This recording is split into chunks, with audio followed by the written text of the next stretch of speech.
Well, good evening, everyone, and welcome. Thank you for joining us tonight. I am Amy Waywell, the Director of Membership here at the MFA, and I am delighted to welcome you to tonight's lecture featuring the exhibition Robert Frank, Mary's Book. We so appreciate your ongoing support and your participation in the MFA's virtual member lecture series. As a reminder, this program is coming to you virtually from the Museum of Fine Arts, Boston. Founded in 1870, the MFA stands on a site that has long served as a place of meeting and exchange among different Algonquin nations, including the Massachusetts. As a museum, we acknowledge the long histories of the land we occupy today and seek ways to make Indigenous narratives more prominent in our galleries and programming. Now, before I introduce tonight's speaker, I have a few logistical notes for tonight's program. A transcript and closed captions are available during this program. To enable the closed captions, simply go to the bottom of the Zoom window and click the button Show Captions. During the presentation, please use Zoom's Q&A function to ask questions and to share comments. And please note that this lecture is being recorded and we anticipate making it available on the MFA's YouTube channel in the coming weeks. And now I'm pleased to introduce tonight's speaker. Kristen Gresh is the Estrellita and Yousuf Karsh Senior Curator of Photographs at the MFA.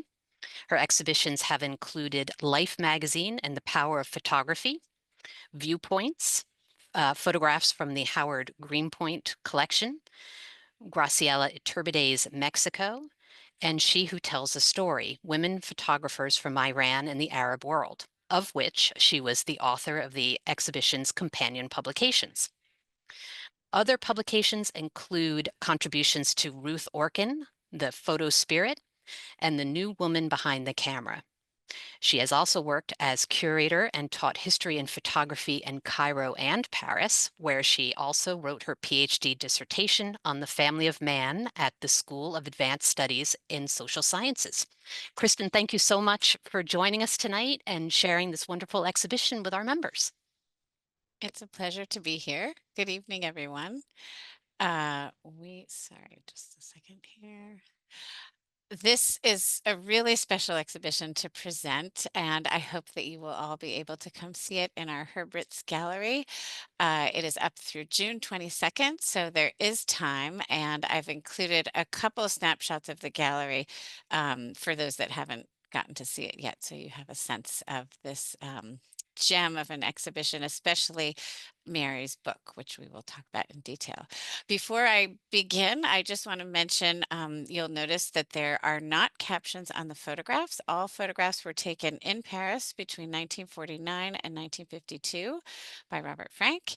They are all gelatin silver prints, and there are a handful that do have credit lines, and all of the rest are very generous gifts from the June Leaf and Robert Frank Foundation, which we are really thrilled to have in our collection.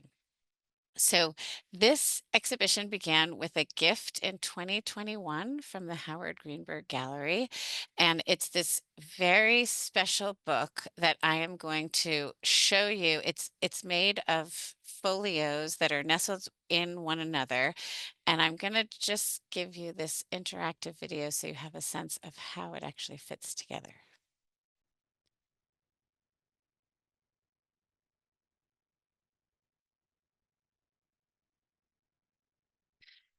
And I'm going to just go back so you can see it again. Robert Frank is a prominent photographer who was Swiss born and came to the United States in 1947. Many of you may know him for his most well-known work, which was called The Americans, done in 1958 after he received a Guggenheim Fellowship to cross the United States and in a car and photograph throughout the country. He made this work, which then took the form of a book. And initially, when he was ready with the series to publish it, he could not find any publishers here in the United States. The work gave a critical yet compassionate gaze to Americans. He looked at people on the edges of society. He also was really interrogating race relations, consumerism, often very unexpected scenes. And the book was first published in France in 1958 and then was published here, and has certainly become a seminal work for modern photography today.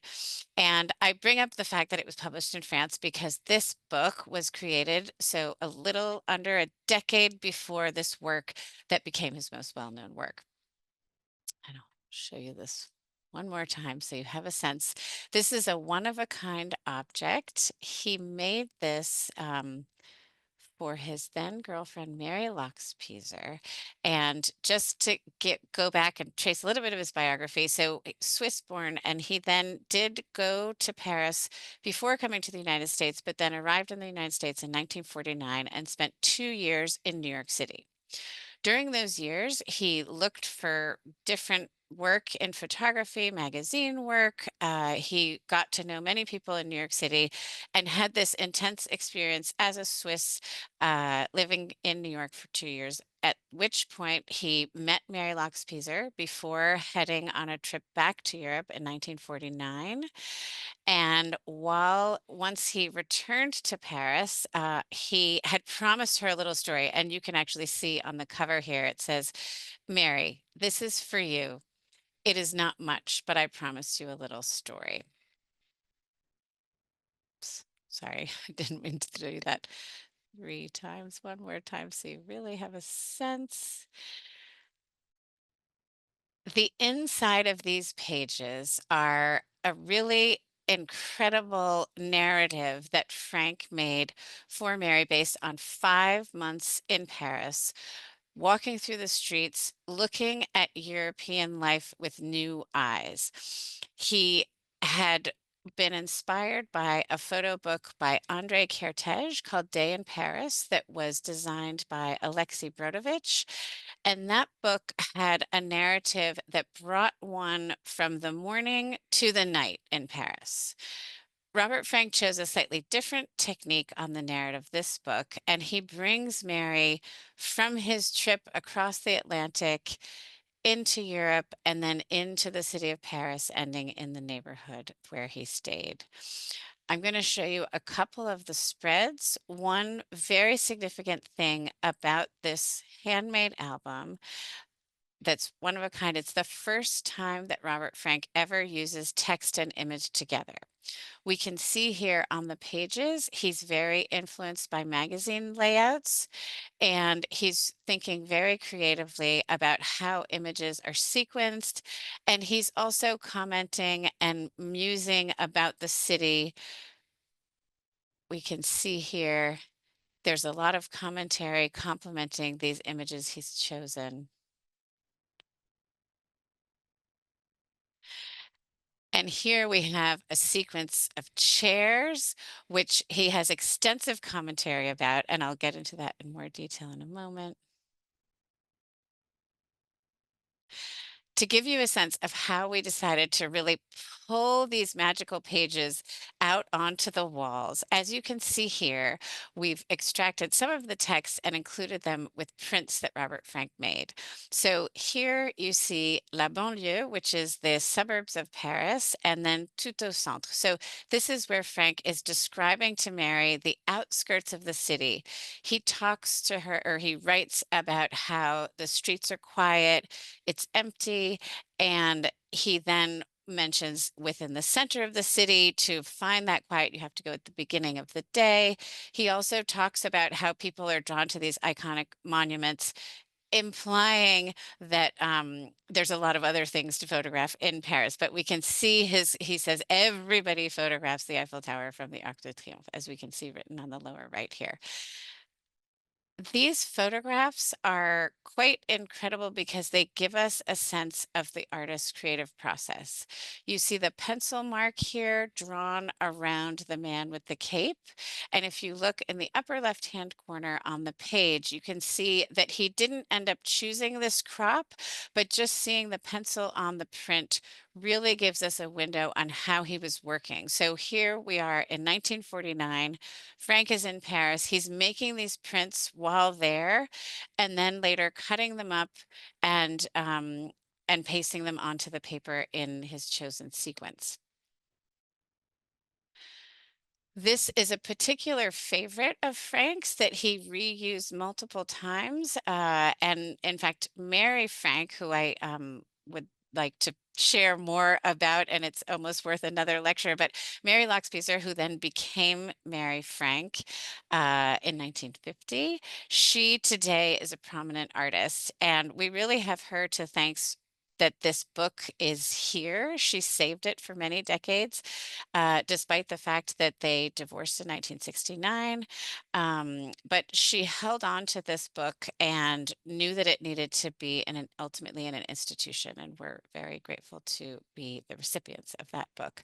And Mary Frank, when she sees this photograph, she said, "This is, this is one of my favorites," and we can see that it was one of Robert Frank's favorites also because it was included in multiple exhibitions, and then it was also in other books that he did. And so we see this, the outskirts of the city, which is something that he was interested throughout his career, not just the outskirts of the city, but people on the edges of society or on the margins of society.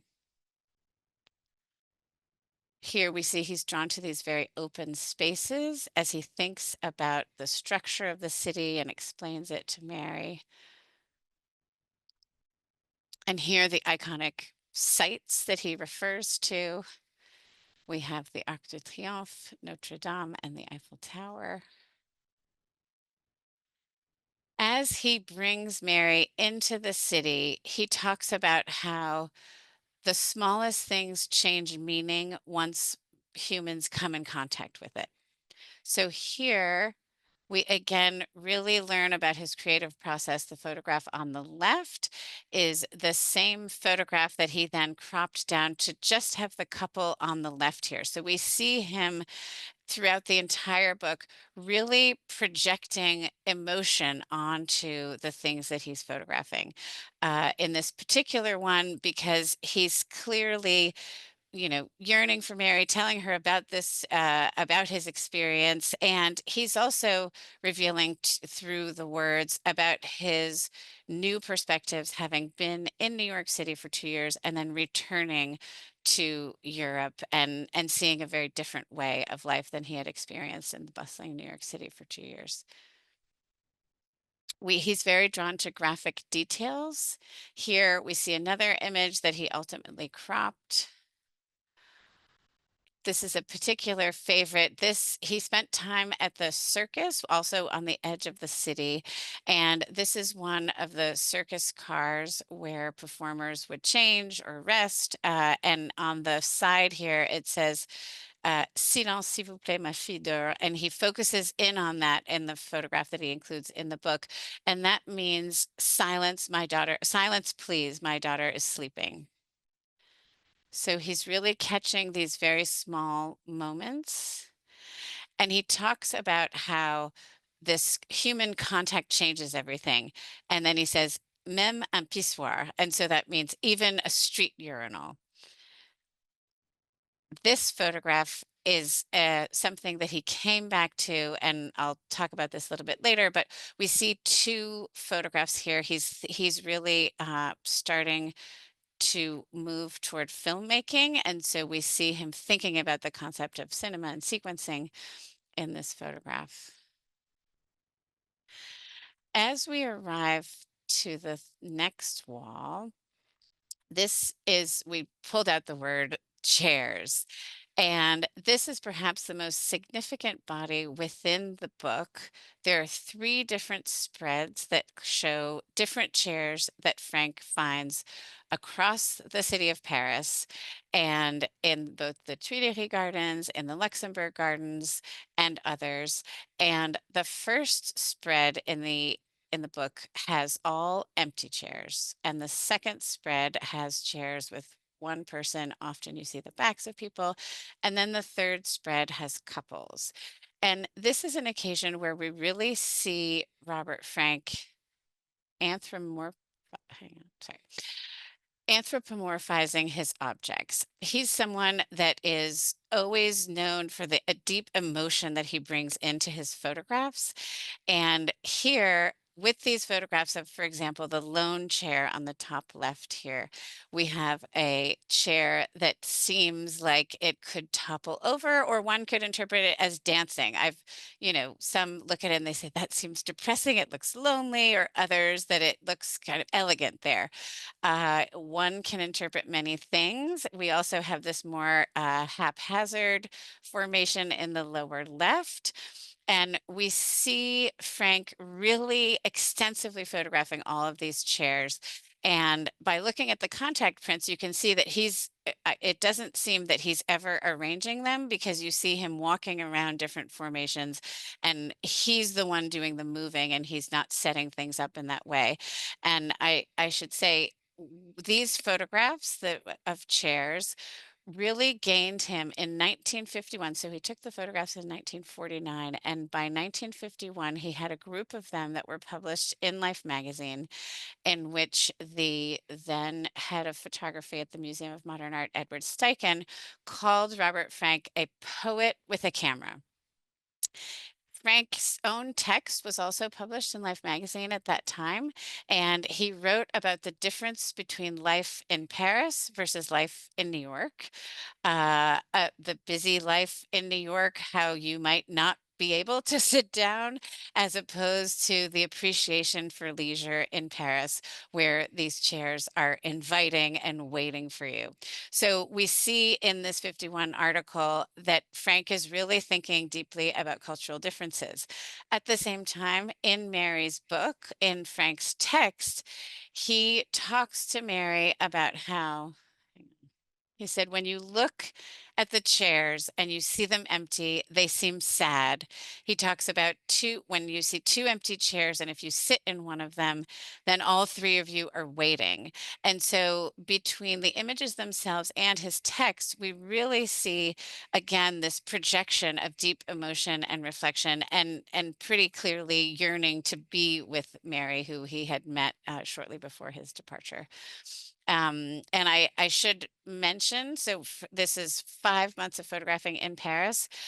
Mary Frank did end up almost coincidentally going on a trip to Paris, where she was able to see Frank briefly.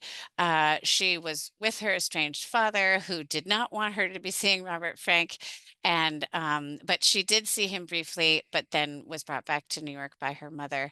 And Frank then sent this on December 31st. They reunited in New York shortly after. But here in this moment, we see these four prints in particular Frank made, and they were mounted on board.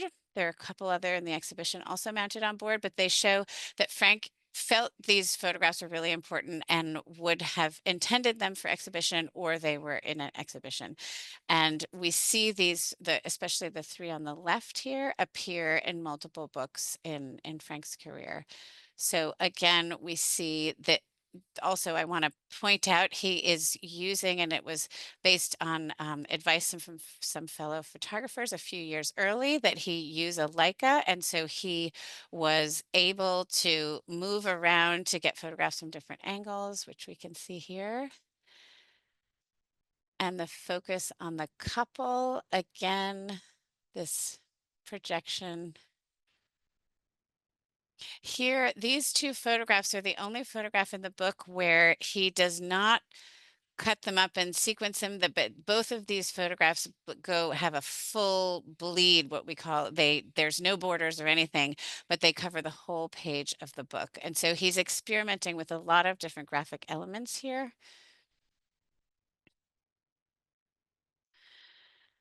As the book progresses, we start to see more and more of the future Robert Frank. These particular photographs are of a blind accordion player who he observes on the street, and the text that he writes about him, he refers to people walking by. They seldom walk by. They go unnoticed. He even says, the people, and I don't want it to be misinterpreted, but he said people with little or no importance, but meaning that there are people here he's noticing, but he's noticing that others aren't aren't paying attention to them. And this is something that really feels like a precursor to Robert Frank's work on the Americans and his sensibilities looking to others. And I should say, at this time, he really describes, and in fact, he writes on the cover of Mary's book, he quotes the French philosopher Antoine Saint-Exupéry about how the only way to see is not with your eyes, but with your heart.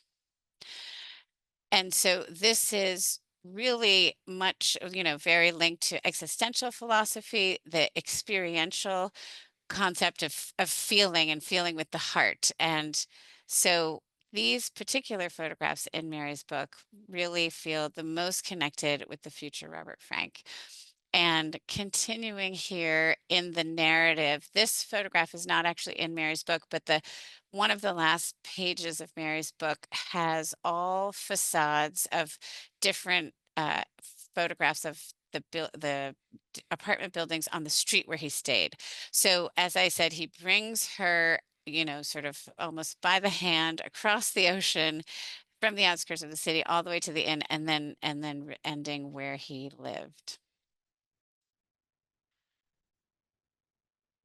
And this section of the exhibition is really very much, it goes beyond Mary's book. Frank and Mary, after 1951, went multiple times, spent extended amounts of time in Paris, so between 49 and 53. And when you see the photographs that he took during this time period, you really understand that Paris became not just a place for him, but a state of mind. It entered into becoming a permanent part of his psyche, perhaps because it was such an important time personally and professionally. But he often, very often throughout his entire career, returned back to this moment in time and these photographs of Paris. And I'll go through them more specifically. These two photographs are some that he, in fact, used in a book that he did in 1952 called Black, White, and Things. Black, White, and Things tells us a lot about his approach to photography and to bookmaking because he wanted it. He said very specifically, when people look at my photographs, I want it to be like poetry. I want them to look again and to kind of have a different read or to look more intensely. And the Black, White, and Things was meant to represent despair, hope, and the emotions in between. These two photographs, both taken in Paris in the early 50s, were in the book Black, White, and Things. And they really give us a sense of the range of emotions. We have on the left this couple, absolutely euphoric in bumper cars. And on the right, a much more somber moment here. This is a procession for a funeral. And so we see these contrasts, and these photographs are particularly interesting. They were published or he initially made maquettes of Black, White, and Things in 1952. This moment was also the moment where there were photographers like Henri Cartier-Bresson. He was talking about the concept of the decisive moment, which was a moment where if you wait and, you'll come upon this decisive moment. Frank had a different philosophy. He was often putting himself in an unexpected situation and had a much more emotional approach. As I mentioned before, he was looking at things with the heart, this deeply philosophical, deeply emotional, and kind of really approaching things from this emotional point of view. This photograph is also connected to a book that Frank did. And I should say, many of Frank's books throughout his career took this similar scrapbook narrative approach that Mary's book had because it became somewhat autobiographical. And as he thought about different sequences and personal moments throughout his career, so a book that he did in 1972 was called The Lines of My Hand. This photograph is the direct inspiration for the title of that book. It's a fortune teller's somewhat surreal setup here. We have a carbide lamp, a trunk, and then this sign that says Les lignes de la main, science et mystère, so science and mystery.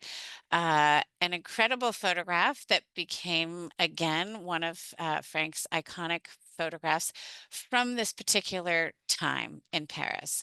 And, later in life, decades after Frank spent this time, he talked about Paris was a place that you went to find your inspiration, you went to find an idea, and post-war Paris was absolutely that time. There are photographers like Ed van der Elskens, Christer Stromholm, many, many, and I should say he was there. There was Todd Webb, there were Louis Forer, Louis Stettner, there were many other artists that were there, photographers and non-photographers as well, that were there in this time looking for inspiration.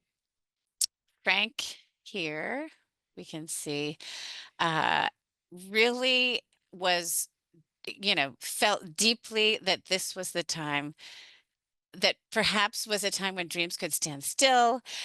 These two photographs here, the one on the left is from December, or rather January 1st, 1950. So just a couple of weeks after he made Mary's book. The person holding the flower, the tulip, is the photographer Louis Stettner. They had been at a New Year's Eve party the night before, and Louis Stettner was going to give this tulip to the woman in the upper left-hand corner.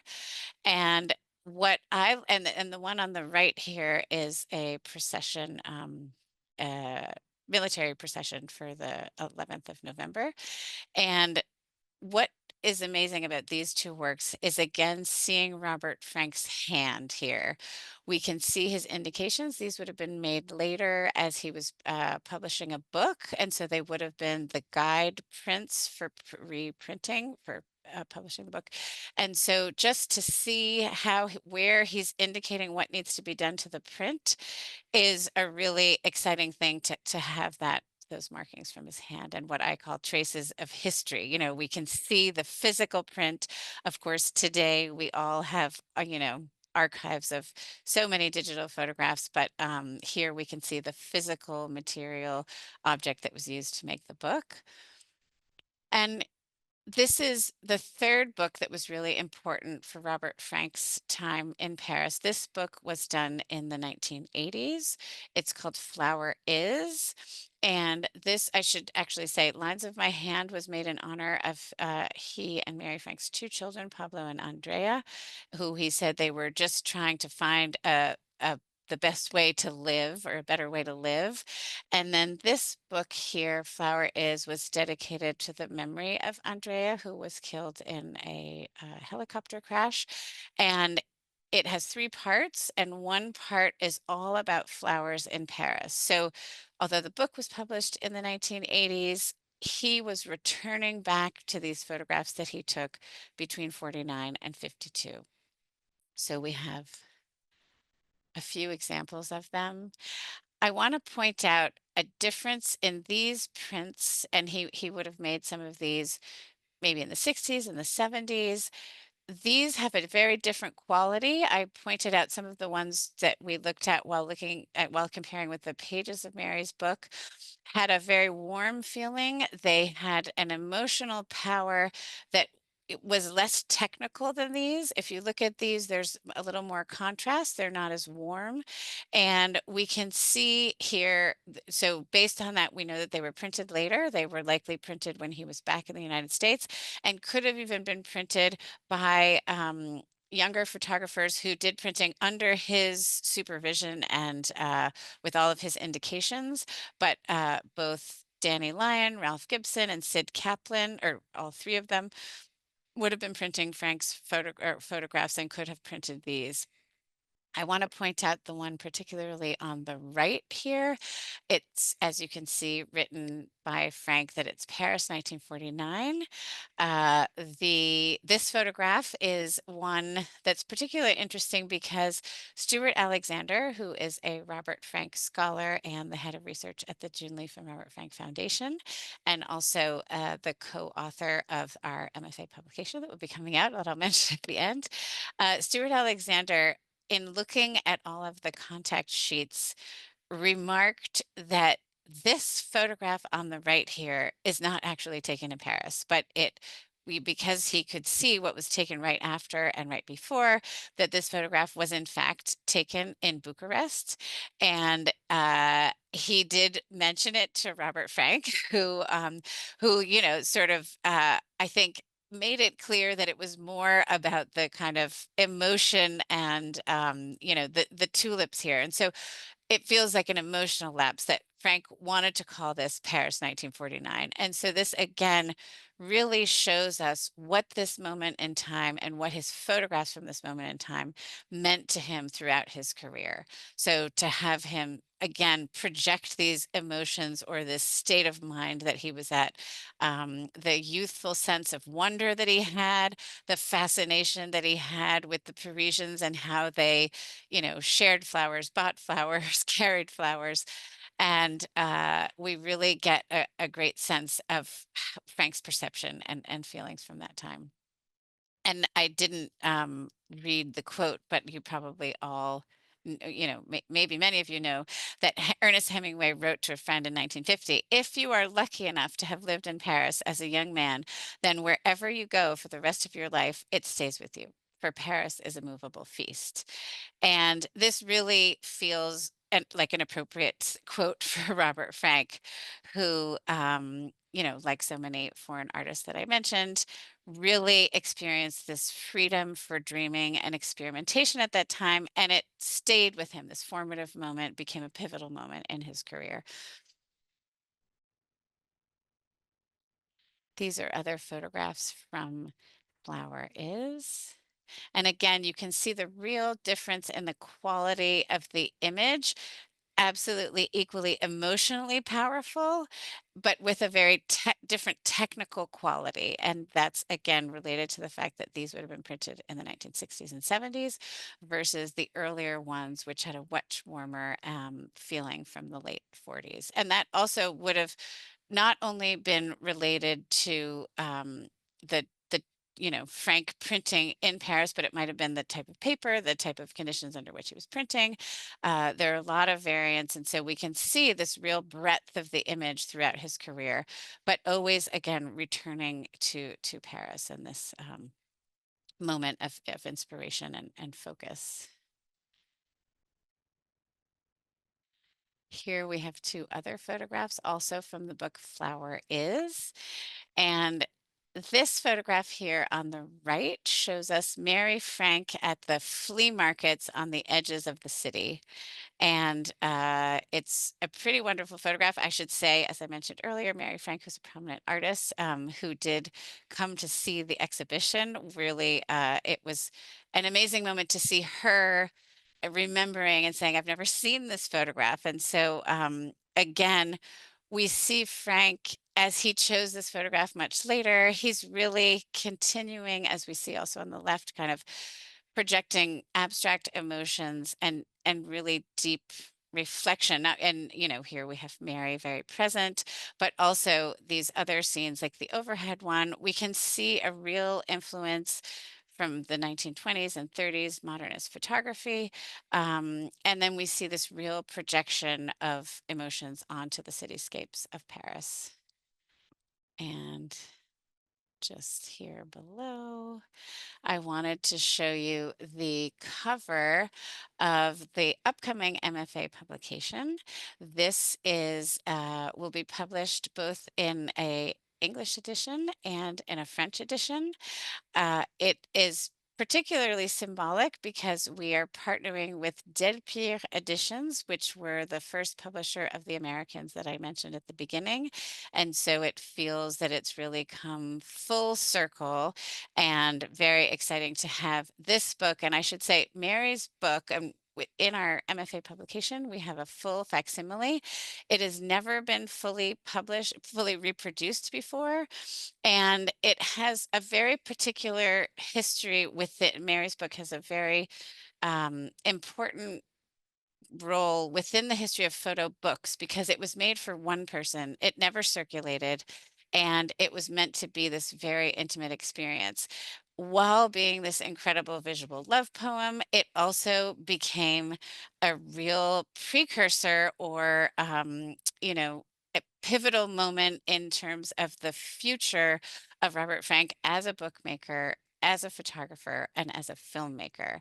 And so we are really excited that it'll be coming out in about 6 weeks from now, and I hope you'll all be able to look at it as well as to come see the exhibition in person. And I could keep talking for a long time, but I know that you probably all have questions, and so I will open the floor, so to speak, the floor for your questions. Thank you so much, Kristen. We do have time for questions. And just a reminder, if you have a question you'd like to ask, we're going to ask that you use the Q&A function right on the Zoom screen, at the bottom of the Zoom screen to ask. And we do have a couple already, so I'll get started right away. Um, so first question is, and thank you again for taking questions. Compared to contemporary exhibitions, there's a lot of border in many of the matted presentations. Why is this, and was it actually Frank's decision? So I think it's more the wide borders around some of the photos. Mhm. So that's a great question. And you probably noticed that some of the earlier ones don't have those borders. But I would say, given that all of these do come from the Robert Frank archive, they would have all been completely under Frank's supervision. And so there definitely was a change. I pointed out a couple that were mounted on board where there's, a BOARD versus kind of thinking about borders around it after, which is actually on the paper. But I would say that that was something that came from Frank, and it does span a period of time because his earlier photographs, there aren't as large of borders as you see early on. Terrific, thank you. Mm. Another question we have was Robert Frank's perspective, I'm sorry, what was Robert Frank's perspective on the creative process in the dark room and contrast to his use of the camera on the street, guided by his emotions? So was there a difference between how he might have worked, you know, outside and with people on the street versus in a more dark room atmosphere? That's a really great question.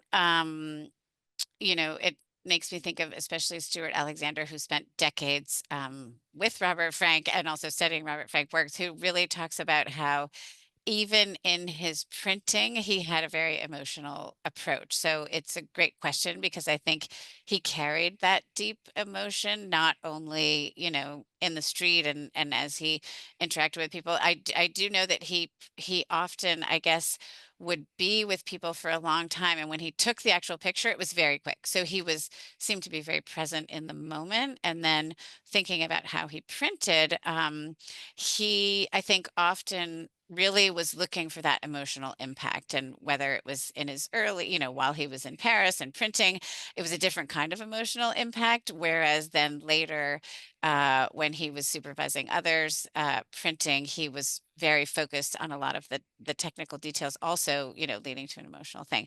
And I just want to say, as we think about Robert Frank out in the world and then inside printing, I want to read a quote where he, in 1977, in relation to one of his films, he said, "I'm always looking outside, trying to look inside, trying to say something that's true, but maybe nothing is really true except what's out there. What's out there is always changing." And so I think, that gives you a little bit of a window into his searching, which I think emotionally was both, while he was while he was making the photographs, but both making with the camera and then making in the darkroom.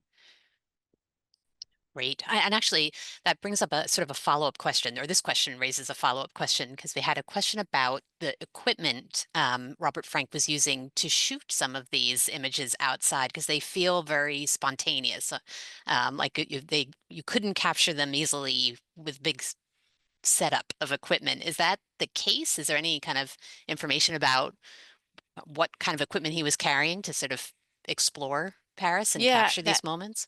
it's a great question. That was absolutely the case. He was using a 35 millimeter camera. It was probably in the mid 40s, I think maybe 46, maybe 45, that it was recommended to him by a fellow photographer in New York City to try out the Leica, the handheld camera, Right. and he did that. And these photographs are indeed, as you can tell from some of the different vantage points, absolutely taken with a handheld and portable camera. Great. I don't know how else you would capture it, right? Yeah, exactly. Yeah. And I mean, that's the beauty of photography, is that the evolution of technology really enables very new types of photography. And so, the Leica is absolutely something that gave birth, to modern photography. Yeah, and the spontaneity, right? Yeah. Exactly. Well, another question has come in. Did Frank ever talk about Mary's book in reference or reference it in his other books? Or was this something that was really just between he and Mary and not something that he talked about, broadly or in another context? That's a great question. From what I understand, he did not talk about it and it wasn't referenced. And so all of the kind of thinking about how it influenced other books is absolutely based on visual observations and like extensive, research. And as I mentioned, Stuart Alexander has done a lot of work on it. And I would say all of the observations about how it's connected with others is actually Mm. not from Frank himself, but just from observation and comparing. And he did, before Mary's book, he actually did two maquettes, kind of similar, like, almost script. He did one called 40 Photos, which was more of a individual photographs, but then he did one on Peru. And for both of those, he made a couple copies. And then Black, White, and Things in 1952, before it then became a commercially produced book, he made just a handful again of maquettes. And he gave one to his mother, he gave one to Edward Steichen.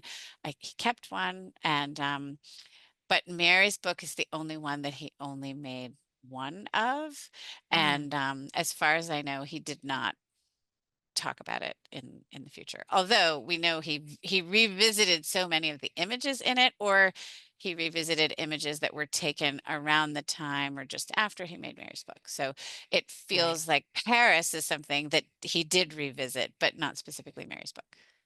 Got it. It was sort of a source of other inspiration, but this work was personal.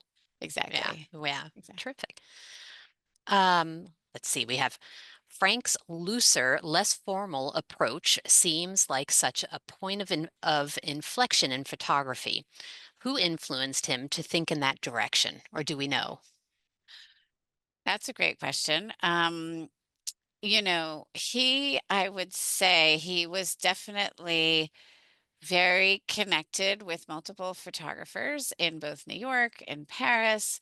Um, interestingly, I interviewed him in 2002, kind of was asking, I think he was often reacting, like, for example, he's been quoted as saying, like, he really did not like the photo essay from Life magazine. He didn't like the, like, narrative of the beginning to the end. And so I think I might say, more than being influenced by someone to do something similar, he was very influenced by, the photo essay, the picture magazines, to do something different. And where we kind of move toward what I think we call a kind of a poetic realism, the idea that Mm. Black, White, and Things was published at the same time as the Decisive Moment book by Henri Cartier-Bresson, which had a very different approach to narrative and to capturing images. And so Frank, and Sarah Greeno at the National Gallery of Art has written about this. And the kind of, Frank was almost reacting photographing against his contemporaries, or he was actually younger than Karsh, but people working and producing books at the same time. I would say, though, he certainly, for Mary's book specifically, he was influenced by Andrei Kertész and Alexei Brodovich in terms of the narrative and the idea of a book about Paris. There was a book published in 1949 on the banlieue, on the suburbs of Paris by Robert Doisneau, which I feel it's very possible he would have seen and been influenced by.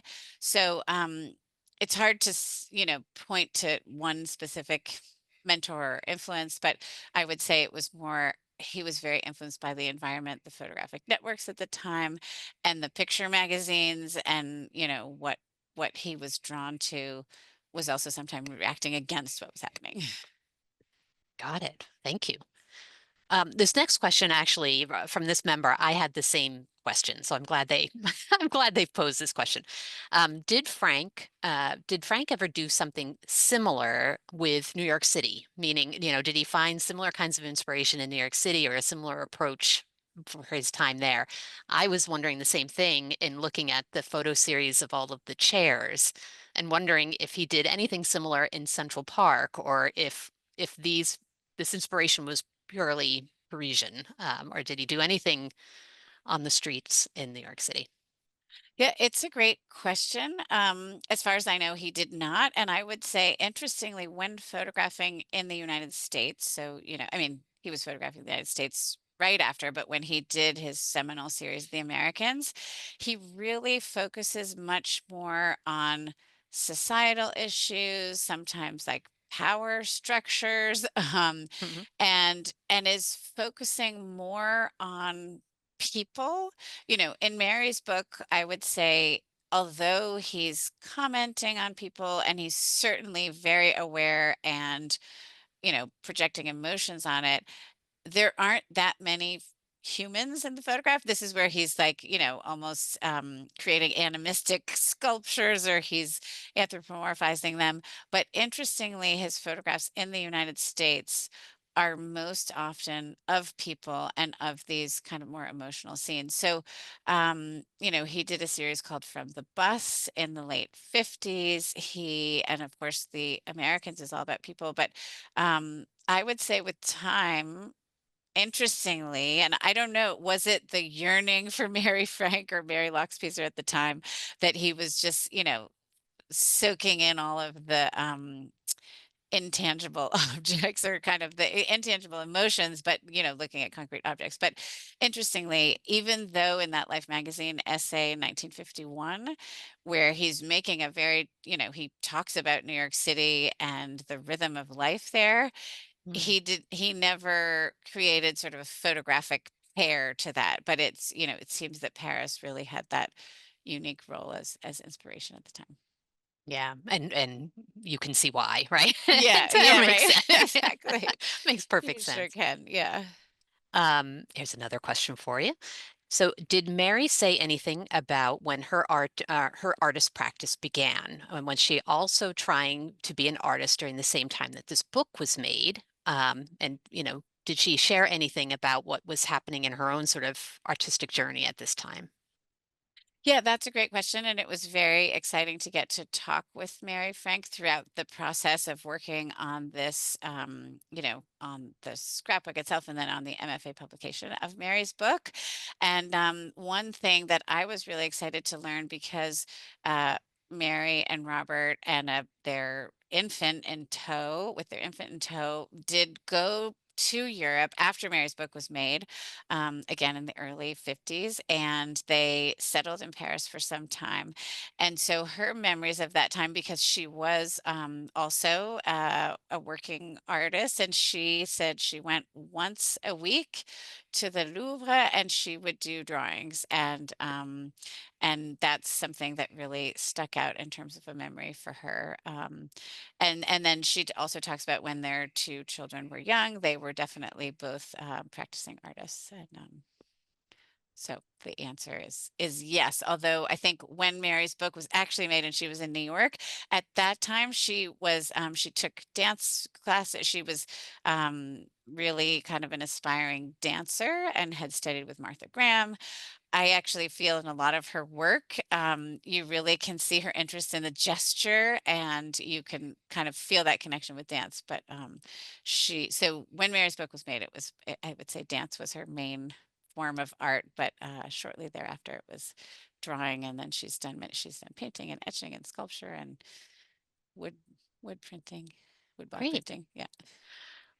Um, this next question is, have other photographers created works similar to Mary's book, since it seems like an appealing genre? I'm assuming that there are other photographers who have been inspired by a loved one, right, or a relationship, but has anybody really taken this approach of really putting together an entire piece um, for someone else?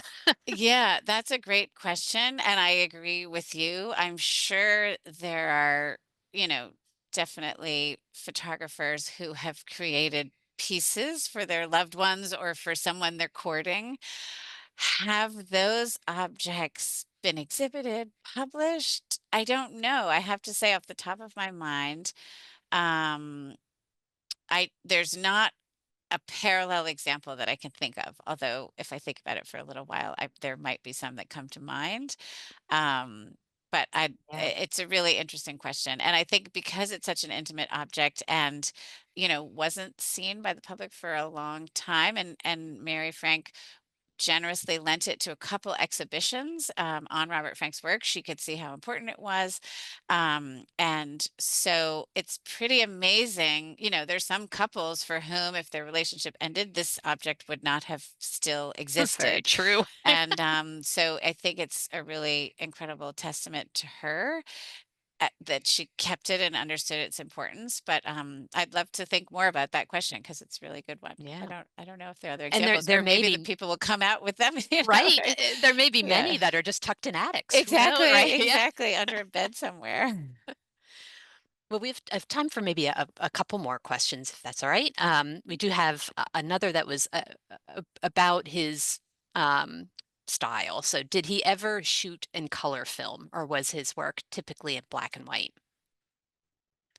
It was typically black and white. In terms of thinking about his later work, which has a fair amount of film also, there are some films in color, although I would say the majority of his work has been in black and white. He did do some Polaroids, but even then, sometimes he would reprint the Polaroids, but I would say it's majority black and white. Got it. Thank you. Let's see. A couple more. So when Frank moved to Nova Scotia, do you think he returned to that style of photographing objects in venues but without people? Or is there anything about his time spent there that differs or is similar? Yeah, that's a great point because he absolutely in Mabu, Nova Scotia. And I guess when I answered the question earlier, I was thinking sort of about the 50s and the 60s, but later he absolutely did return to, although I think at that moment they were objects within his home and around his land. It was a type of visual exploration, but not in a place that he was temporary, like it was, but there are actually some incredible photographs of, objects on his windowsill or objects at his window. So that's, yes, absolutely. He definitely focused on objects more in his later career. Terrific. And then one last question. I don't know if Mary shared at all, because she kept it all of these years. I assume that she really liked the book. But somebody is curious if she shared at all what her response was when she received this gift, this very special gift. She didn't talk so much about receiving it, but I will say when we were in the exhibition together here and she was reading out loud what he had written to her in the book, and she had a memory of how romantic he was at that time. So I don't know if that gives us a little bit of a window into how she might have received it at the time, but Right. she did have that memory when she was here reading the words again. Perhaps it was one of many similar types of gestures, right? Yeah, One never right, knows. right. Well, terrific. Well, thank you so much again, Kristen, for joining us tonight and for taking the time to really share this really special exhibition and really unique work that we are so fortunate to have. And for those of you who joined us virtually tonight, I don't want you to miss this exhibition. So, as members, of course, this exhibition is included with your daily admission privileges as members. So please come and make sure that you have an opportunity to see these photographs in person before the exhibition closes on June 22nd. And thank you again, Kristen, for joining us tonight. Thank you, everybody at home. And we look forward to seeing you all in the galleries again very soon. And have an excellent night. Thank you.